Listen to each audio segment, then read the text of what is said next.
that we can just take it here. I look like a little dorky. Okay, cool. So I'm really, really happy to have you here on the podcast. It's been such a long time that I have not been doing this podcast. So hi, everybody. We are live. Finally, it was a struggle. So Sonya is in India. I'm in Doha. I think that both places don't have like really good internet connection. Yeah, it's true.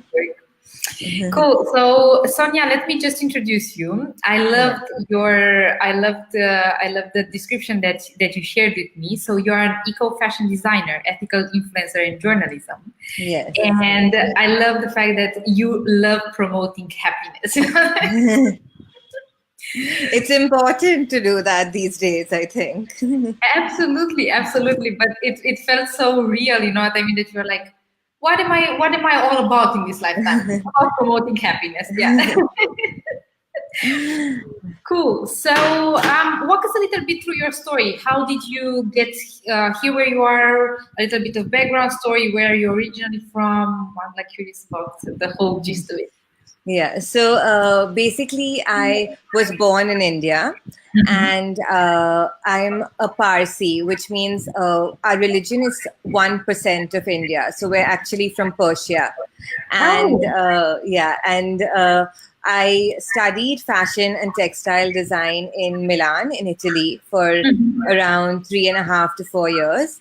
After that, I came back to India and I launched a raincoat brand.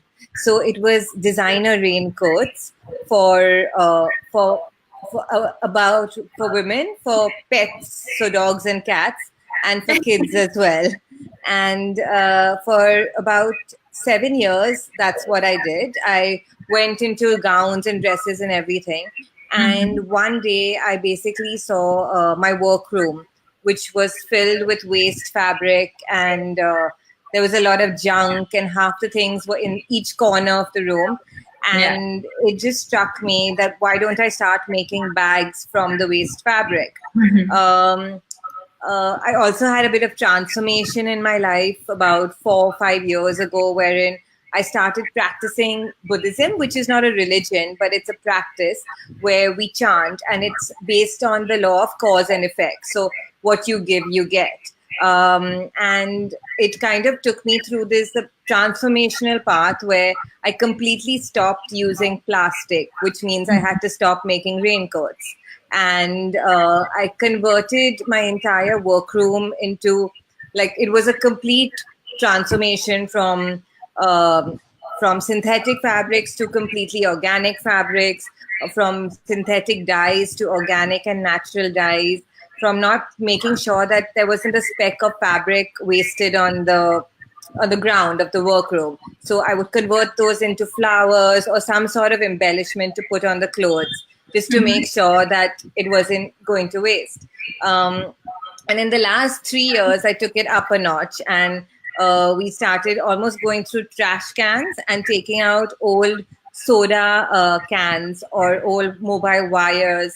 We asked hospitals for old x-rays. So, you know, the x-ray which you have the bone. And we punched each one of them and made our sequins out of that to put on our clothes. So I didn't want to compromise on the glamour of my brand, but I still didn't want to use toxic materials. So there was a lot of change that I made. And the more I started doing it, the more satisfied I started feeling about my clothes. And then I started thinking about beauty. And I lived in Dubai for the last year. And that was when I started experimenting with organic beauty products. And I was completely unaware of, how good it was for the skin or for the environment. So I did it just by trying it on myself. And I switched to organic hair, shampoo, conditioner, skincare. And in about, it was like almost a detox that my body went through. So my skin started drying, my hair started drying, and I would put a lot of shampoo on my hair because I just thought it wasn't, it wasn't lathering enough. And but in like 2 months, it's all started glowing. So I was like, okay, there's obviously something to this. And then there's also the environmental friendly part of it, that there's no chemicals in the conditioner shampoo, so you're not contaminating the water, etc., etc. So in short, that's basically how it kind of took a turn for the better then. Thank you for sharing. I'm curious about two things. First, you mentioned Buddhism. So I also started in that direction. So I was trained by Theravada Buddhist monks. I'm wondering what kind of Buddhism, and this, maybe you could go a little bit into this spiritual part that I think that you also infused in your business, right? Like absolutely. So it's not a meditative form of Buddhism. Sorry, I'm at my cousin's house and the baby's crying in the other room, so if you can hear that. And so basically what happened was I was in quite a dark part of my life. Something had gone wrong in my work with an investor. The relationship I was in at that time wasn't going the way I wanted to go. And I kind of started thinking, and I think that's really when we start reaching out for help and start looking for other things that we don't have in our life. So my aunt introduced me, as well as my best friend, and I didn't really take to it in the beginning because it's something you have to do twice a day, daily. And I didn't think I was the sort of person who had that sort of, let's say, discipline to continue doing something like that. And it was very simply said. They were like, do it, try it. If it doesn't work, you don't have to do it. It's for yourself. No one else is gaining from it. And I did it for 1 month, and it's basically you chant, and the chant is Nam Yoho Renge Kyo. And it means I devote my life to the mystic law of cause and effect. So basically I'm saying I believe in the law of cause and effect, and what I throw out, the environment's going to throw back at me. So then you start also becoming more aware of what you're throwing out, right? Because you know it's coming back at you. And the other thing we do is chant. It's very scientifically explained as sound vibration. So the same way you release endorphins when you exercise, the same way you do it when you're chanting or singing, for that matter. And we also have a list of determinations that we write down. So I determined to be happy, for example. And so in my first month, had written down quite a few ridiculous determinations, and it didn't happen, right? So I'm just going to put the charger. I had written things about, sorry, my charger's just. I love when this happens. I love it when this kind of stuff happens. And it happens to me too, I'm like in the middle of a life, and I'm like, 2% battery. Oh my God, what am I doing? And then I try to charge the charger in, keeping eye contact in a very weird way. Hello. So basically, I had these list of determinations written down, and obviously in 1 month none of that happened. And I went back and I was like, I did everything I was told, and I read up on Buddhism and Nichiren Buddhism, it's called. It's originated from Japan. And they were like, so stop.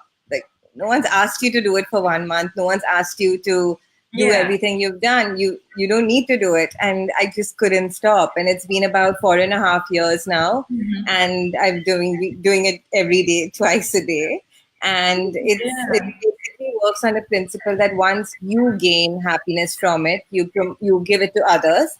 So my whole family does it now, and lots has changed in my life, and everything kind of slowly falls. Not that we don't have worries and troubles, but you just learn how to handle it a little bit better, I think, than before.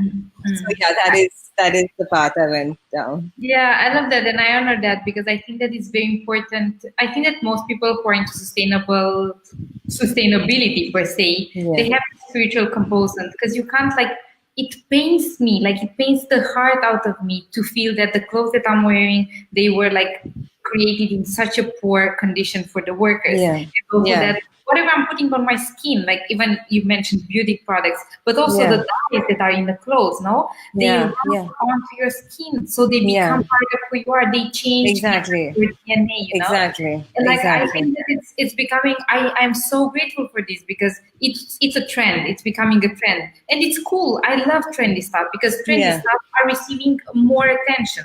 So then more people are jumping on board, you know. They were oh, this vegan people who like are into sustainability, and it's all a show. I don't care, you know what I mean? It's for a good cause. Very well. It's like a lot of attention, and there are a lot of people, you know. Yeah, and I think it's not easy, right? It's not easy to be into something which is consuming time and effort, and you're doing it daily to better yourself and to better other people. And I mean, whenever anyone joins the practice, the first thing I tell them is like, don't expect it to be easy, because it is a lot of work from your end as well. But then the results are so great that like you will continue doing it, right? So it's I guess everyone has their own journey and own way of reaching towards it. But as long as people are taking it, whether it's beauty or whether it's fashion, going in that direction of doing even the slightest bit of good, I think it's worth it, right? Yeah. And I think that at the beginning, it's all about the commitment and keeping the commitment. And once you shift into that, becoming a part of who you are, your identity. Like now, I don't think about whether I'm going to brush my teeth or not in the morning. It's of course I'm going to brush my teeth, you know. Of course I'm going to pray before eating, because it's normal now, right? So I guess it's the same like with every type of commitment that you're taking. I teach fitness also, so people are like, oh, in how many months do you think that I'm going to lose this amount of weight?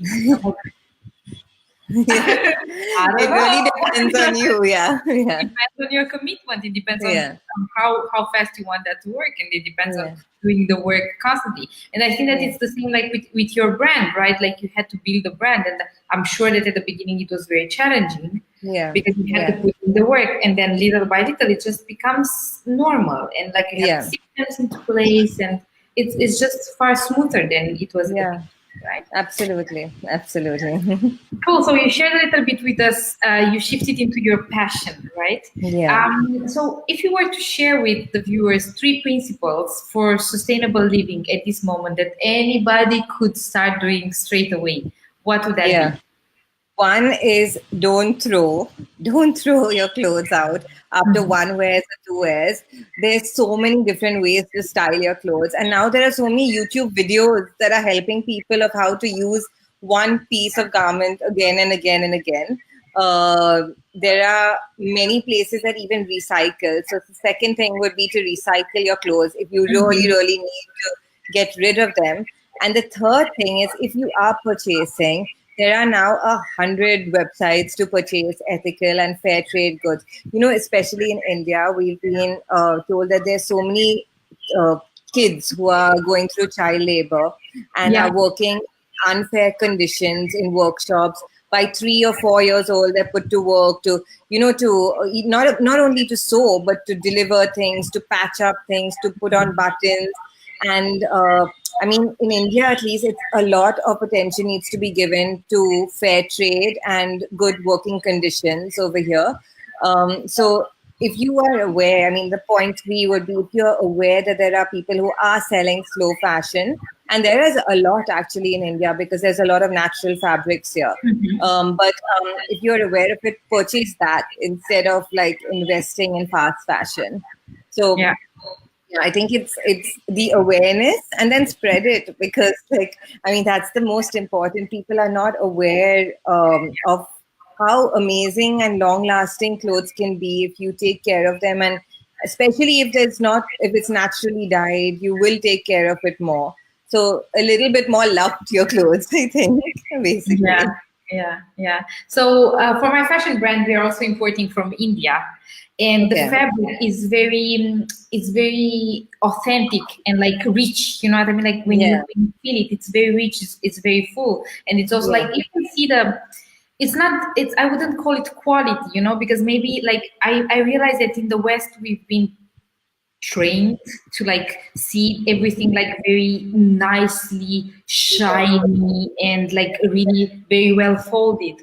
Whereas these fabrics that are the natural fabrics, they are not so easily ironed, you know what I mean? They are so white because they did not undergo the chemical whitening processes. Yeah, But yeah. you can feel the life of the fiber, Yeah, absolutely. I really like that. Absolutely. Yeah. So It's quite raw.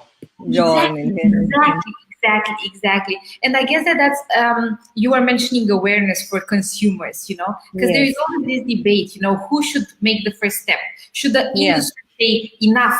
I don't want to earn money anymore. I'm just Yeah. gonna create sustainable clothes and pay a fair wage to my employers. That's never gonna happen because the people who are in the industry, they are like in the money making business. They are not thinking it, not caring about our health. But it's more about the consumer, you know what I mean, coming and putting the pressure on a policy level, on an economical level, saying, no, you do not value me. You do not value me because you are producing stuff that is bad for my health, is bad for my mindset, is bad for my family, for my environment, for my community. You do not respect me. So that therefore I'm not going to invest in you anymore. Yeah. Absolutely. Yeah, I'm getting like on a spur. It's good. Yeah. So at this stage in your life, so your business, you said that you started the raincoat 7 years ago, right? Yes. And now you've started creating sustainability, it's like sustainable fashion items, right? Yes. Okay, so who would be your ideal client or the ideal person that you are serving through your brand? Honestly, it would be someone. It is quite a young brand, so it's quite a trendy brand. It's more glamorous than the usual organic brands that I've seen. It's more like we cater more to gowns and to. Because we use the embellishments of like I was saying, the Coke cans and everything. Yeah. So we turn more towards red carpet looks than everyday looks. So there are a lot of celebrity clients who obviously I would love to dress only. So like Emma Roberts, who would actually spread the awareness of it along with showing off the gown. It's no point in someone wearing it and saying, yeah, it's a pretty gown. It really needs, the backstory needs to be told as well, that glamour can be ethical as well. So that's the kind of story I'm going with. And there's a lot of focus on that in my blog as well, because I'm trying to work with more ethical brands, more glamorous and ethical brands, to try to bring that awareness around, that it doesn't always have to be stay-at-home brands, stay-at-home ethical clothes. You can go out of the box with this. And even the jewelry I've seen now, it's just people are making some beautiful and ethical diamonds and gold, which is recycled. I mean, there's so much that can actually be done. I think it's just about now raising awareness that, don't go into that norm and that thing of doing whatever always has been, because that's what kind of has got our planet into this situation through us anyways. So it's time for us to make a difference, and it's time, like you were saying earlier, who's going to go first. I think if every one of us just takes that one step of going first, we'll be good in no time. But everyone has to actually say, okay, I'll be the first one to do it, to switch to sustainability at least. Yeah, and so you mentioned Emma Watson, right? For her, like, she's very invested and she's very true. I think she's like not one of the posers. Yes. I honor that. I was thinking about something. Yeah, I was thinking about the fact that maybe like it depends a lot on the level that you are at, spiritually, emotionally, financially. Because of course, if you are gaining like $100 per week, then it's going to be very difficult for you to invest, to be in this kind of mindset, because you also need the education that comes along. At the same time, if you invest one time in one product that you can wear for 2-3 years, then it's much better investment than buying one t-shirt that after washing it twice, it's done. Plus, I noticed this on my skin. Like my skin is smoother, you know what I mean? And also like the sweat, like the bodily smells, they change when you start doing things that are not impacting like your organism. And it's interesting to see that, because people are like, oh, why should I buy like this t-shirt of yours? Because it's like, I don't know how much money. It's like too expensive. I'm like, okay, it's too expensive because I'm paying the people fairly, because I'm making the effort to recycle the stuff that I'm using, because I'm investing in your health. And I care. That's the only thing I care. You know what I mean? Like if you care about yourself and if you care about other people, there's no decision to be made. Everything is obvious. The direction that you're going to, it's obvious. Absolutely. And it comes quite naturally as well. Then you go in, it's like no one's forcing you to go this way or that way. You're going with yourself and you're doing what your heart is telling you to do, basically. Yeah. Okay, so at this moment in your life, what is your biggest dream? I think the best part about this is that like I'm working towards my dream every day. So I see a lot of things being fulfilled in the last 1 year at least. I feel like once I started becoming more interested in blogging and journaling, that has taken off to a good level right now, and I'm very excited about that because it wasn't something that was on my list to do, and it just fell into place. But it seems like how you say naturally, it's just naturally taken off and it's naturally happening.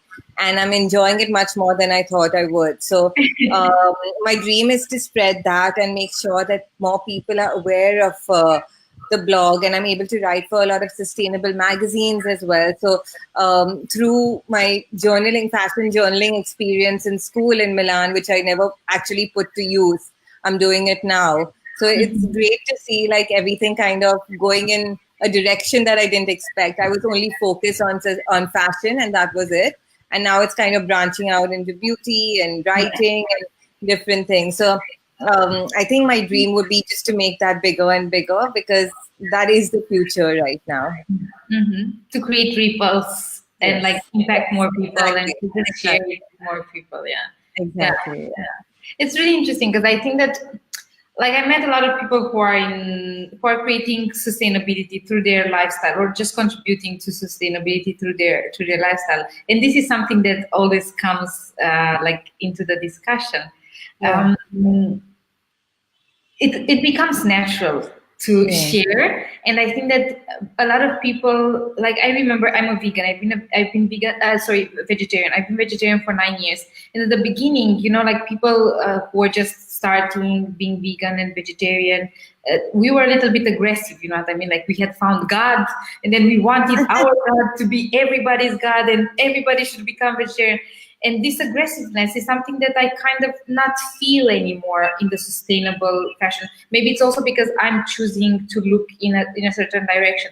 So I feel that there are a lot of people who are just sharing, and they're like kind, and they're like, look, this is the situation. Things are not good, you know, and like really the spectrum of the industry and what is happening in the fashion industry is not good for anybody, apart from people who are making good money out of the poor people who are working for them. So I think that there is a lot of kindness in this sharing, and like a lot of care and a lot of love in this. Yeah, so and I think that's really important, right? Because at the end of the day, so even with spirituality, you can't force it on anyone. You can't tell anyone you have to follow this path because it worked for me and it has to work for you. I think everyone has their own path and own way of doing things, but at the end of the day, I think if you're happy and if you're able to give hope to people, whether it's through clothes, whether it's through fashion, whether it's through how you live, I think in the end, it's all really worth it. Because, I mean, the point is we have a purpose here. And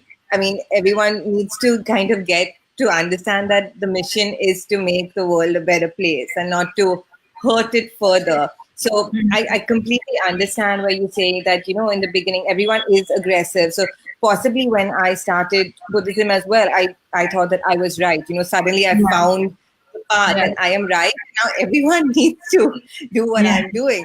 But like very quickly, I realized that it's not really making me happy to force it on anyone, nor is it making them happy. So let, you know, people come the way they need to. And as long as you educate people, that's enough. You're doing your part, right? So I think, like you said, it's natural and it should be with love. And then everything just, you see the difference in your life as well. You get your own proof and you understand things better.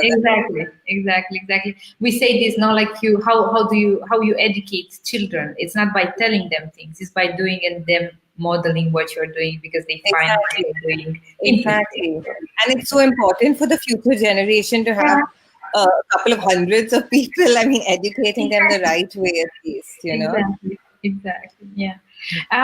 So business wise, how would business success look to you in 3 years from now? I would hope that both my blog and brand take off more. I would hope that it spreads more internationally. I've never really catered to the Indian market totally. So it's always been a little bit of Europe, UK, States, and India.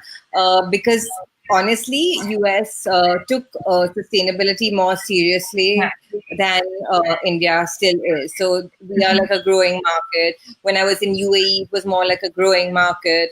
I think Australia and the States are really paying attention to it right now. So I was catering to them, but I think it's important to have a worldwide audience. So wherein my blog and brand continues, I want to take it further and as strongly to all the countries possible, basically.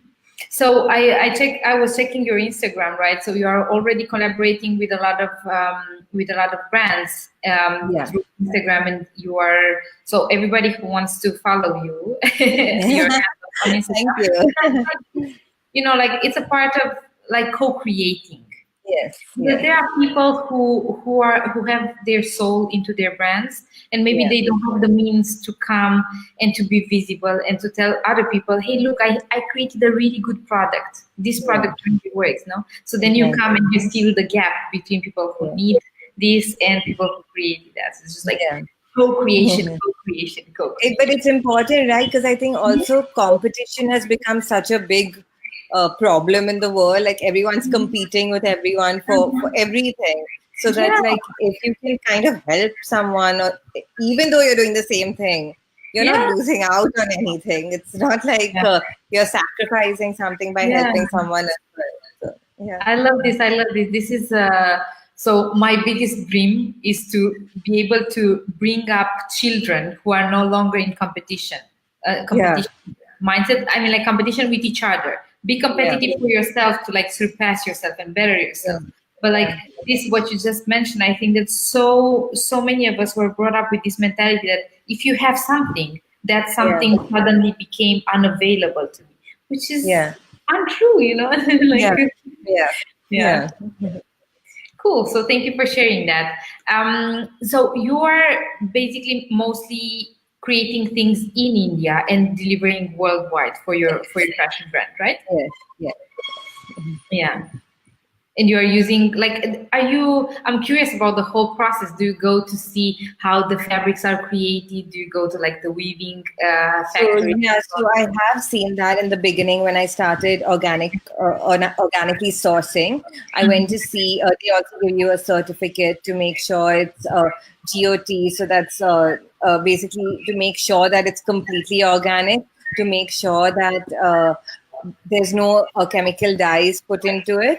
There are some setbacks, of course, that you can't hand wash some of the products when they're naturally dyed, because the color sometimes runs because it's so naturally dyed. Other than that, it's a lot about basically when just touching and feeling the fabrics, right? When something is strong and durable, and if you've like worked with fabrics before, you kind of get that feel, a soft feel, a gentle feel on your body.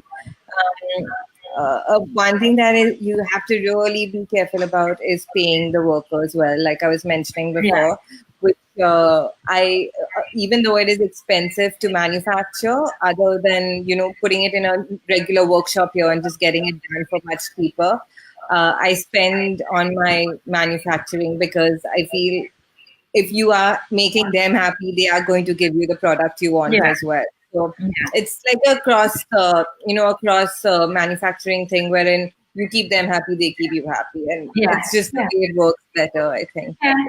And I believe like in energy, right? So like the person that is creating my t-shirts, She was God sent, like, because we are aligned, and she's like such a beautiful person, and like she's really putting her energy into what she's doing, and joy, and so on and so forth. And for me, it was a no-brainer that she should be the person who gains a better salary than me. For example, like maybe this is a poor business decision, but she's doing the work. You know what I mean? Like she's getting in contact, and what she's touching, the client want to touch. So keeping people happy, I think it's very important, and I honor that, and I think it's also like this abundance mentality that as a business owner you want to be in, because I'm like, everything is energy, and everything grows. Like, it is. It's all an exchange of energy at the end of the day.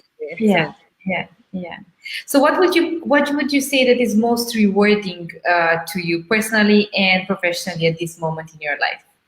So when we were asked earlier, so when I started Buddhism, and I was also concentrating on my business, and I was like, how do you pray for money? Like, how do you pray for business? And with keeping like world peace in mind and keeping all that in mind. And I was told that when you pray for business, it's basically about saying that the person who receives the products should be extremely happy with what they've got.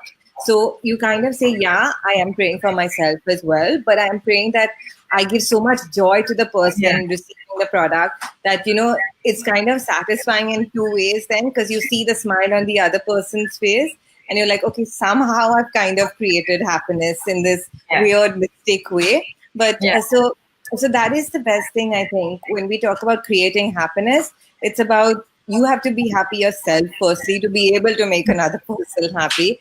And that is one of my biggest like things in life right now, that as much and anyhow that we can spread happiness, it has to be done. I love that. Because also, like, when we order things, and you get it, and you are like so excited, and like like, oh my god. So absolutely, you want to create that for your clients. I'm curious, Sonya, throughout your life and throughout the whole process of building your brand, building your personal brand too, through your writing.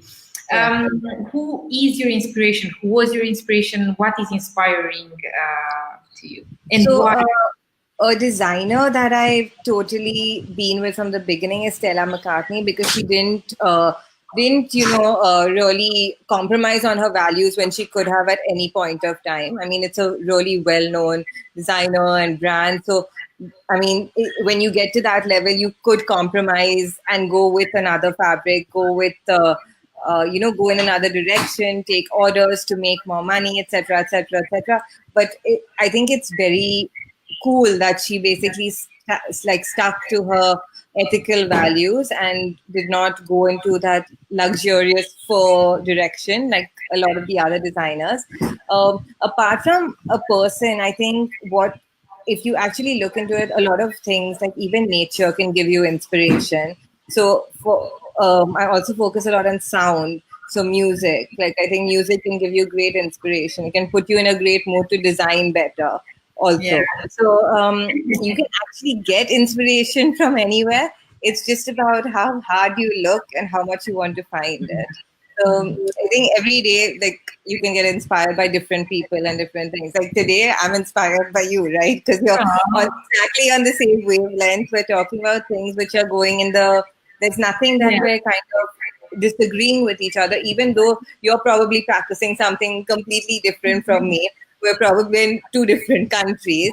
But the mission and the end game is the same. And that's the great thing about a lot of the people I meet through sustainable fashion and through my eco-journaling and everything, that the mission is the same. And it's great that there's so many like-minded people out there now, and we get to connect with each other. Yeah, absolutely. I honor that. Thank you very much.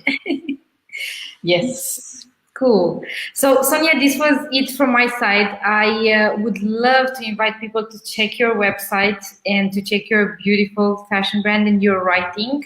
There are so many resources that you are gonna find. So I'm putting the website again, and also they can find you on social media, right? With your full name on all social media, Instagram and Facebook, and they can reach out to you there. Yeah.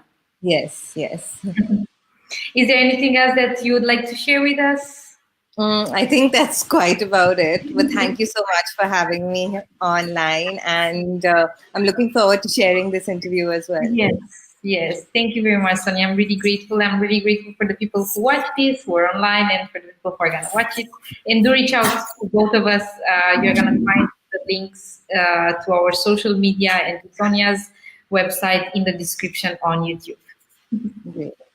Cool. Thank you. Have a happy day. Bye. Bye.